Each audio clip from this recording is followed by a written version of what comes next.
फिर पूछेंगे कि आखिर डर किस बात का है। अगर वर्चुअली शुरुआत हो जाएगी चुनाव प्रचार की तो क्या दिक्कत है, आज फिर उठाएंगे ये सवाल।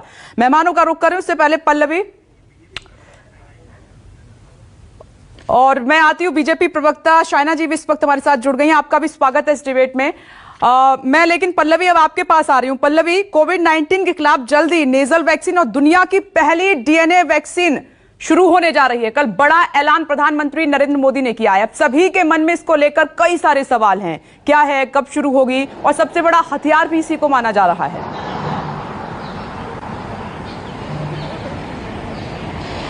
देखिए, बिल्कुल जिस तरीके से राजीव जी ने कहा कि नए साल में प्रधानमंत्री की तरफ से एक सौगात की तरह इसे देखा जाना चाहिए, तो जाहिर तौर पर सौगात की तरह ही है ये, क्योंकि देखिए बच्चों को लेकर लगातार जो पेरेंट्स थे वो चिंतित थे, क्योंकि स्कूल्स खुल चुके थे। कई राज्यों में जो सीनियर स्कूल के बच्चे हैं वो लगातार अभी भी जा रहे हैं, जबकि ओमिक्रॉन के मामले भी बढ़ रहे हैं और कई राज्यों में कोरोना के मामले भी बढ़ रहे हैं। बावजूद इसके स्कूल जा रहे हैं बच्चे, और कई जगहों से ये रिपोर्ट भी हुआ कि बच्चे भी संक्रमित हो रहे हैं। हालांकि ये लगातार जानकारों की तरफ से कहा गया कि बच्चों में उस तरीके के सिम्टम नहीं है, ना ही उस तरीके की एक तरीके के जो कहते हैं कि बहुत घातक बच्चों में दिखा जाए वो नहीं दिख रहा है। लेकिन ये हमेशा सवाल उठा कि अगर बच्चे संक्रमित होंगे तो उनसे और ज्यादा संक्रमण फैल सकता है, क्योंकि वो कैरियर की तरह काम करेंगे। तो इसीलिए लगातार ये प्रश्न सरकार के लिए उठ रहा था कि सरकार बच्चों को कब वैक्सीन लगाएगी, और हम भी लगातार स्वास्थ्य मंत्रालय से ये पूछ रहे थे कि बच्चों की वैक्सीनेशन का क्या आगे का रणनीति है।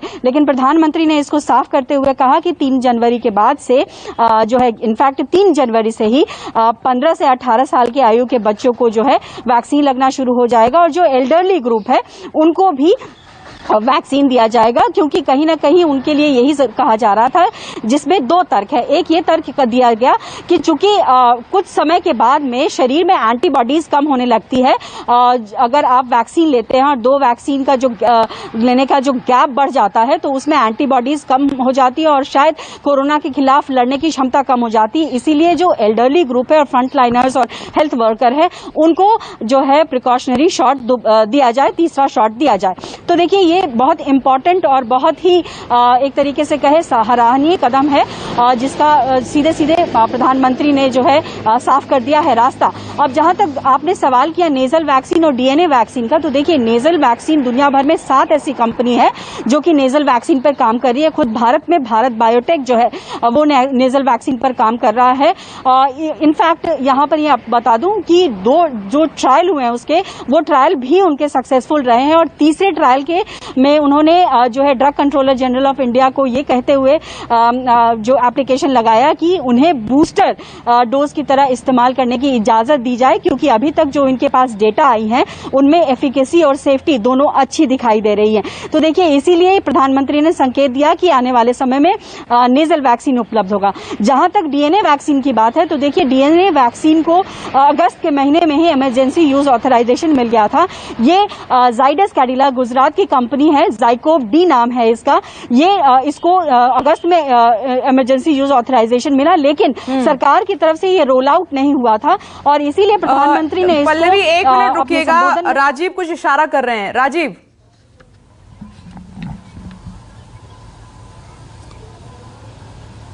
विपनेश, हम राजनीतिक चर्चा पर जाएं उससे एक महत्वपूर्ण जानकारी, चूंकि हमारी बहुत शानदार रिपोर्टर है, हेल्थ रिपोर्टर है पल्लवी, मैं उनसे जानना चाहता हूं खुद के लिए भी और देश के लिए भी।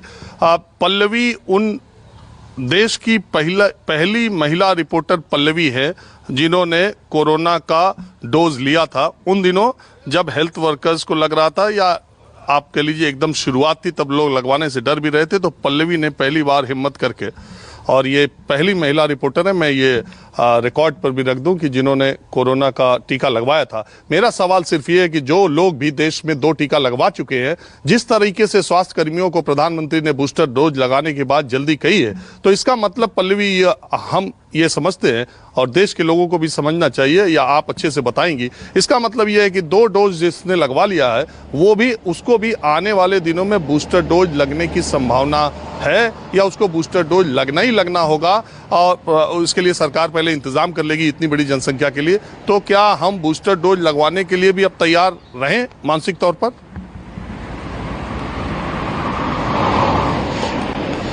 देखिए, चूंकि आपने बूस्टर डोज का सवाल किया है तो मैं बूस्टर डोज के बारे में आपको बताऊं कि बेशक प्रधानमंत्री ने ये कहा है कि अभी प्रिकॉशनरी जो है एल्डरली और फ्रंटलाइन हेल्थ वर्कर्स को दिया जाएगा, लेकिन आने वाले समय में ये हो सकता है कि बाकी एज ग्रुप को भी बूस्टर डोज दिया जाए, क्योंकि इसके पीछे का तर्क यही है कि 2 वैक्सीन शॉट लगने के बावजूद ये कहा जा रहा है कि कुछ अंतराल के बाद एंटीबॉडीज कम हो जाते हैं।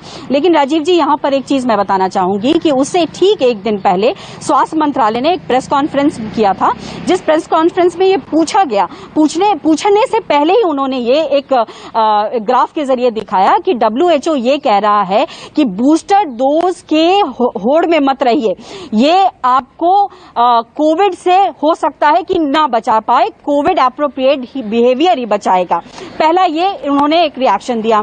उसके बाद ये पूछा गया तो क्या बूस्टर डोज नहीं लगेगा, तो उन्होंने ये तर्क देना शुरू किया कि टी सेल जो होता है हमारे शरीर में, टी सेल रिमेंबर करता है जब दोबारा से अगर कोरोना हो तो वो एंटीबॉडीज को बनाने की क्षमता रखता है, क्योंकि वो एक तरीके का रिमेम्बरेंस पावर होती है उसमें और वो एंटीबॉडीज बनाने की क्षमता रखता है।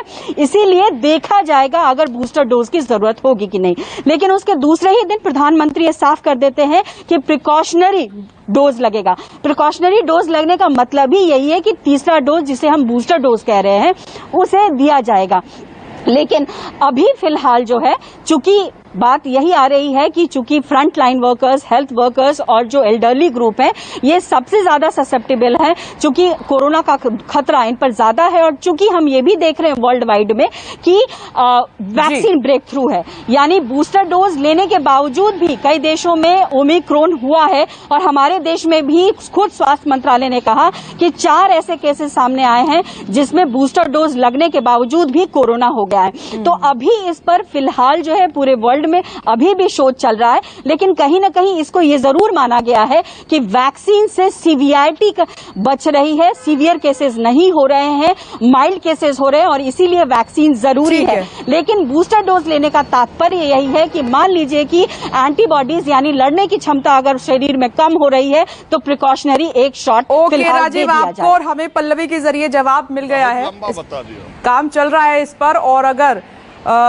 बॉडीज में अगर जो एंटीबॉडीज बन रहे हैं उनकी क्षमता कम हो गई है तो बूस्टर डोज लेने के लिए आप भी तैयार रहिए, हम भी तैयार रहेंगे और बाकी के लोग भी तैयार रहेंगे। नमस्कार, मैं हूं मानक गुप्ता। अगर आपको हमारा ये वीडियो पसंद आया हो तो इसे लाइक और शेयर जरूर करें, और हाँ, हमें सब्सक्राइब और फॉलो करना ना भूलें ताकि आप देश और दुनिया की कोई खबर मिस ना करें। तो जुड़े रहिए हमारे साथ और देखते रहिए न्यूज़ 24।